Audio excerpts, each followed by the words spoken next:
ወይዘሮ ዝናሽን እናቴ ብዬ ከመጥራት ይልቅ አቶ ሌኩንን አባቴ ብዬ ብጠራቸው ለእውነትነት ይቀርባል። አቶ ሌኩንማ የሰው ልክ ናቸው። በዚህ ፍጥነት አምራን ካላገባ ስትይ ለኔ ትልቅ ቆቅልሽ እየፈጠረብኝ ነው። እመነኝ ሌኩን፣ እንግዲህ ምን አማራጭ አለኝ? ቆይ ለአንተ ግን ይሄ ነገር ተመችቷል? እውነቱን ንገረኝ ካልክ ዝኑ ያስቀብራ ከዚህ በላይ አትጠይቂኝ። እሷ አይደለም ለአንቺ ወድሱ ስላለው ህፃን እንኳን ምትራራ አይደለችም። አሁን ሆዴ ውስጥ ያለው ልጅ ጉዳይ እንዴት እንደሚፈታ አወቅኩ። ወይዘሮ ዝናሽ አምራን በመጨረሻም አንድ ያላሰበችው ደግሞ በሌላ በኩል ወይዘሮ ዝናሽን ጠምዝዞ የሚጥል ለሷ እንግዲህ ለክፋቷ መስመር የሚይዝ ነገር አንድ ነገር አግኝታለች። እሱ ምንድነው? ወደ ቤት ከገባች በኋላ ከዚህ በፊት በራሷ ክፋትና በራሷ ግፍ በፍቅረኛዋ በኩል ያጣችውን ነገር እንግዲህ ወደ ወይዘሮ ዝናሽ ይዞራል ማለት ነው። ወይዘሮ ዝናሽ ወደ ቤት ትግባ ማለቷ አቶ ሌኩንን መጎትጎቷም ሆነ በልጇ ዘንድ ታማኝነትን ያላገኘችው ወደ ሌላ ነገር የተጠመዘዘባት እንግዲህ እናቴ ክፉ ነገር አስባ ነው የሚል ግምት ሰጥቶታል ናሆም። ከናሆም ደግሞ አቶ ሌኩን በተለይም ደግሞ አቶ ሌኩን በተለይ ከዚህ በፊት ኑሐሚን ላይ አድርገው የነበረው ነገር ስለሚታወቅ ቀጥታ ነገሩን ወደ ግድያ ነው ያደረጉት። እንግዲህ ለአምራን ወደዚህ ቤት መምጣት እናትህ እያሰበችው ክፉ ነገር ይኖራል ማለት ነው በሚል ወይዘሮ ዝናሽን ወደ ነፍሰ ገዳይነት የሚቀይር አዲስ አጀንዳ እነሱ የያዙት ደግሞ ለሷ ደግሞ አዙራ ደግሞ ይሄንን ነገር ለራሷ እንድትጠቀመው የሚያደርግ ሌላ መንገድ ከፍቶላታል። ሰላም ሰላም፣ ጤና ይስጥልኝ ውድና የተከበራችሁ የቻናሌ ቤተሰቦች እንደምን አላችሁ? ሁላችሁም በያላችሁበት የዓለም ዳርቻ ሰላማችሁ ብዝት ይበልልኝ። ለቤቴ አዲስ ከሆናችሁ የደወል ምልክቷን በመጫን ቤተሰብ ይሁኑ።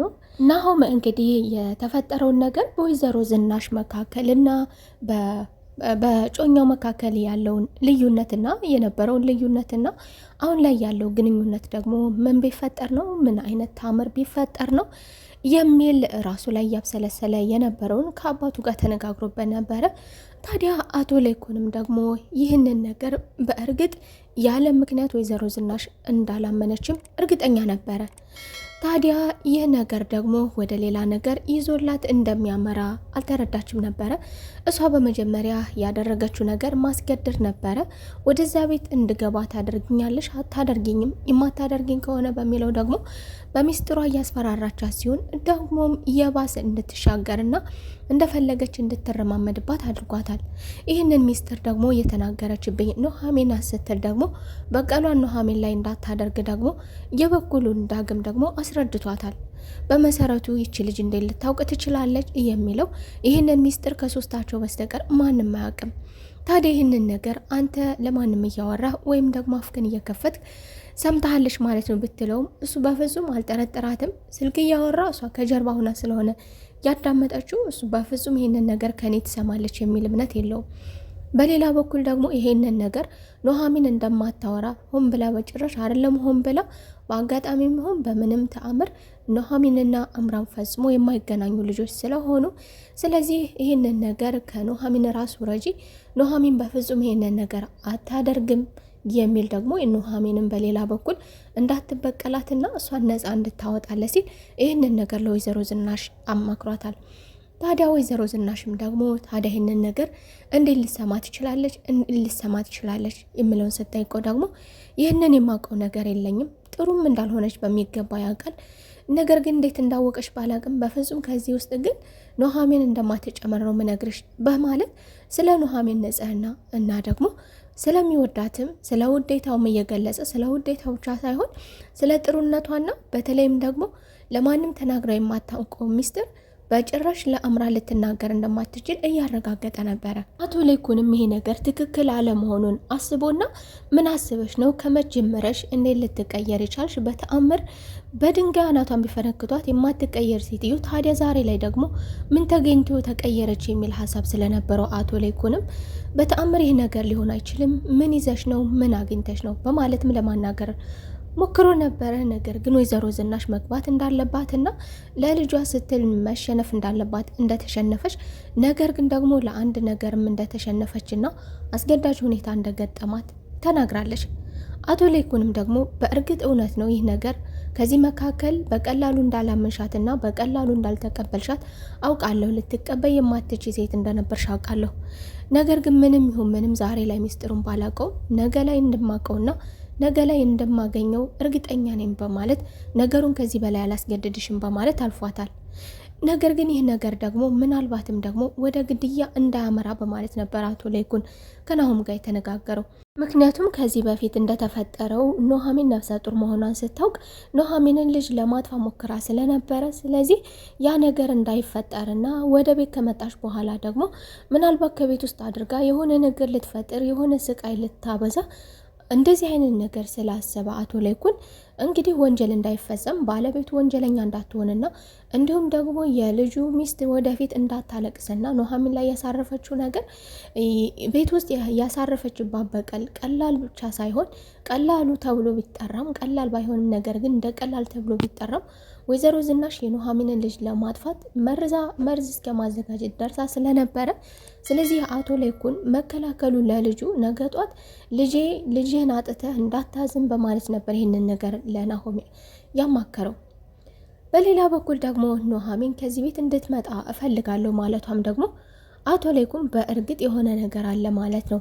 ምን አስበሽ ነው ከበቀል ራሱ ረጂ በማለት ቢሞክርም ነገር ግን እሷ ኑሐሚንን የምትፈልጋት ፊት ለፊት ሲፋጠጡ ለማየት ብቻ እንጂ ከዛ የዘለለ አለመሆኑንም ተናግራለች። ታዲያ በሌላ በኩል ደግሞ ዳግምን ልጇን አሳምኖ ኑሐሚንን ወደ ቤት ይዞላት እንዲመጣና ወደ ቤት አብረው ራት እንዲበሉ ከአምራን ጋር እኩል እንድትገባም አሳምነ ይዘህልኝና ብለው ነበረ።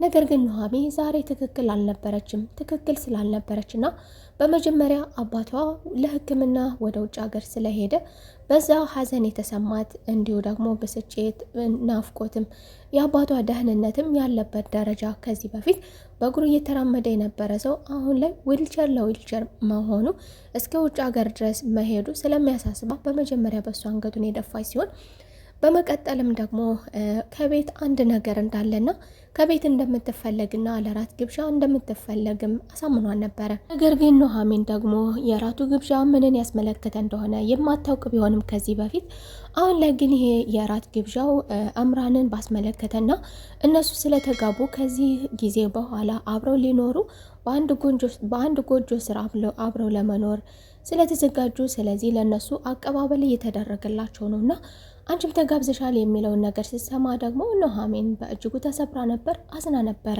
ታዲያ እሱ ደግሞ የኔ ብቻ ሁኚ የልቤ ሁኚ እያለ ዳግም ጧት ማታ ከሱራ የማይጠፋው ከሱራ የሚመላለሰው ደግሞ ያላሰበው ሌላ ከባድ ፈተና ገጥሞታል። ይህንን ነገር ከሰማች በኋላ ኑሐሚን ተሰብራለች። እንዲሁ ደግሞ ከፊት ለፊቱ መናገር ባትፈልግም እሱም ስሜቷን የጠበቀ ቢሆንም ነገር ግን ግልጽ ልትሆንለት ስላልቻለች ከስሯ እየሄደ ለመከታተልም አስገድዶን ነበረ። ታዲያ ኑሐሚንም ራሷንም ስሜቷንም መቆጣጠር ስላቃታት ወደ መታጠቢያ ክፍል በመግባት ስሜቷን እየገለጸችና የነሱ አብረው መኖር እንደረበሻትና ከዚህ በኋላ አምና መቀበል እንዳለባት እየተናገረችም እያለቀሰች በነበረበት ጊዜ ተደብቆም አዳምጧን ነበረ። ታዲያ የሚያውቅ ቢሆንም ለናሆም ያላትን ፍቅር የሚያውቅ ቢሆንም ደግሞ ለሱም የሱንም ፍቅር እንድትረዳለት ቢፈልግም ነገር ግን እንደማያገኛትም ተናግራ ከዚህ በኋላ ያላቸው ግንኙነት የአሰሪና የሰራተኛ እንዲሁ አንተ መምህር እኔ ሰራተኛ ከዚህ የዘለለ የለም በማለት ከዚህ በፊት ስትስቅ ስትጫወት እንደነበረው እንደማይቀጥልና ሴሪየስ እንደምትሆንበት እንዲሁ ደግሞ በመቀራረባችን ምክንያት አንተ እንድትጎዳ አልፈልግም የሚል አስተሳሰብም ስላላት ከሱ ለመራቅ ሞክራ ነበረ። ታዲያ ዳግምም ደግሞ ኑሐሚንን ማሳመን ስላልቻለ ወደ ቤቱ ተመልሶ ነበረ።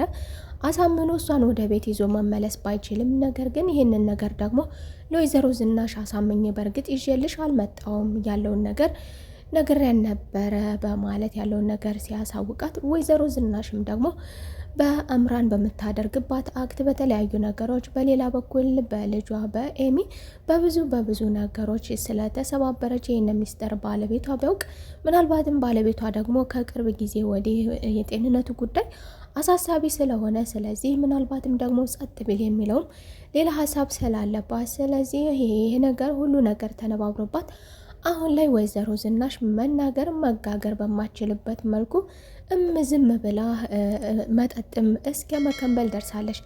ታዲያ በመጠጥ ጥንብዝብዝ ብላ ደግሞ በዚህ ሁኔታ ሆነሽ ጥሩ ነገር ስለማይፈጠር አሁን መግባት ይኖርብሻል በማለት እንግዶቹን እንዳትቀበል አድርጓታል። ልጇም ከዚህ ነገር ለመታደግና ሚስጥራቸውን ለመጠበቅ በተለይ ደግሞ ከወይዘሮ ዝናሽ ሳይሆን ሚስጥሩን ለሷ ሲል ሳይሆን መጠበቅ የሚፈልገው ይህንን ነገር ደግሞ አቶ ሌኩን ቢሰሙ አቶ ሌኩን ምን አይነት ነገር ሊያጋጥማቸው እንደሚችሉና አቶ ሌኩን ደግ ሰው ስለሆኑ ስለዚህ የእሳቸውን ጉዳት ማየት አልፈልግም ሲል ደግሞ ወይዘሮ ዝናሽን ወደ ክፍል ወደ ራሷ እስክትመለስ ድረስ ወደ ክፍልም ይዟት ገብቷል። አቶ ሌኩንም ደግሞ በዚህ በሁለታቸው በመካከላቸው ባለው ልዩነትና አሁን ላይ የሌለ አዲስ ነገር ተፈጥሮ ፍጹም መቀራረባቸው ግራ ስላጋባው ከልጁ ጋር ሆኖ ተመካክሮ ይህ እራት ለዛሬ የተባለው ነገር እኔ ስላላማረኝ አንዳች ነገር መጥፎ ነገር እንዳይፈጠር ይህንን ነገር ማስቀረት ይኖርብናል ሲሉ ተመካክረውም ነበረ። ታዲያ ይህ እራት ደግሞ ከተመካከሩ በኋላ መቅረቱን ለአምራን ሲያሳውቃት ደግሞ አምራን በፍጹም ይህ ነገር ሊሆን አይገባም፣ መሄድ ይኖርብኛል፣ መግባት ይኖርብኛል፣ እንግዲህ ፊት ለፊት መናገር ነው የቀራት፣ ቤትህ በግድ መግባት አለብኝ ለማለት ምንም ያህል አልቀራትም። ነገር ግን እሱ ደግሞ ለእሷ አስቦና ከዚህ በፊት ኑሐሚን ጋር ያሳረፈችውን መጥፎ ነገር አውቃለሁ፣ ለአንቺ ደህንነት ሲባል መሄድ የለብሽም፣ እናቴን ከኔ በላይ የሚያውቃት የለም፣ ስለዚህ መጠንቀቅ ይኖርብሻል በማለት የባለቤቱን የሚስቱን የወደፊት ሚስቱን ክፋት ሳይረዳ የእናቱን እውነታ እየተናገረና በተለይም ደግሞ ለልጁ ስጋት ስላለው ይህ ነገር እንዳይፈጠር በማለት አሳውቋን ነበረ። ታዲያ አምራንም ደግሞ ይህንን ጫፍ ከያዘች በኋላ ታዲያ ደግሞ ይሄ ለእኔ ጥሩ አጋጣሚ ነው በማለት እንግዲህ ወደ ቤት ከገባች በኋላ ወይ ከደረጃ ላይ ገፋችን ብላ ወይ ሳትነካ እሷ ናት ብላ እንግዲህ ልጅን ገደለችብኝ በማለት ወይዘሮ ዝናሽ ላይ ሌላ ነገር ለመፍጠር በደስታ አምና ተቀብላለች። አትሄጂም ችግር ይፈጠራል ብትባልም እሷ ግን እገባለሁ ብላለች። የዛሬው ክፍል ይህንን ይመስል ነበር። በቀጣይ ክፍል ተመልሰን እስከምንገናኝ መልካም ቆይታ